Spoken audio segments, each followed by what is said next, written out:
En cette période estivale, on perçoit de manière tout à fait frappante la différence entre les hommes et les femmes, puisque les femmes se dénudent, ce que feraient jamais les hommes, exceptionnellement.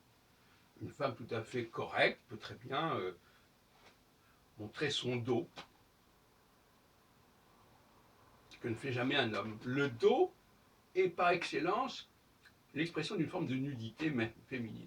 Parce qu'on peut quand même toujours ouvrir sa chemise, bon. Mais par contre, montrer son dos, avoir une espèce de décolleté dans le dos, ça fait bizarre.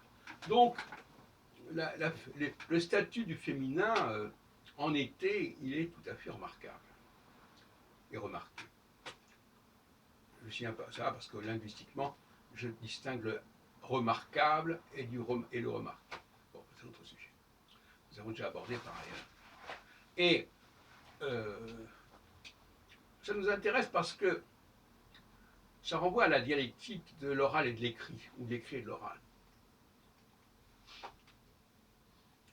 Il y a des choses qui existent, mais qu'on n'est pas obligé de montrer. Par exemple, en français, le masculin ne montre pas tout ce qui est écrit. Il a dans l'oralité du masculin, par exemple, quand écrit grand, G-R-N-D, on ne montre pas le dent, le D. Parce que D, c'est la première lettre du mot do, D-O-S, dont je viens de parler il y a quelques instants. Donc la femme montre des choses que l'homme ne montre pas, parce que lui aussi il a un do, mais il ne le montre pas. Et c'est le rapport de l'écrit à l'oral. L'homme, non justement, l'homme ne montre pas certaines choses qui sont là.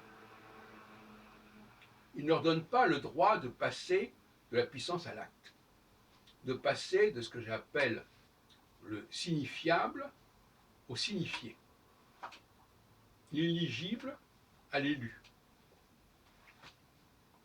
Donc cette incapacité à décider ce qui doit être montré ou pas montré, prononcé ou pas prononcé, est tout à fait intéressante.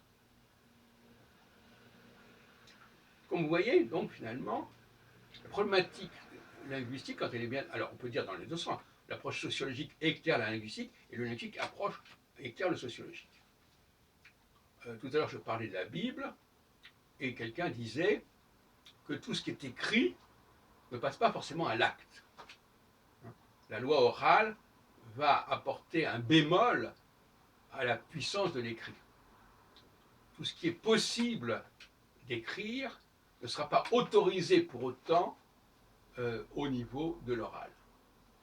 Tout ce que nous avons, nous, en notre corps, ne sera pas forcément montré pour autant au niveau de notre habillement, de notre présentation.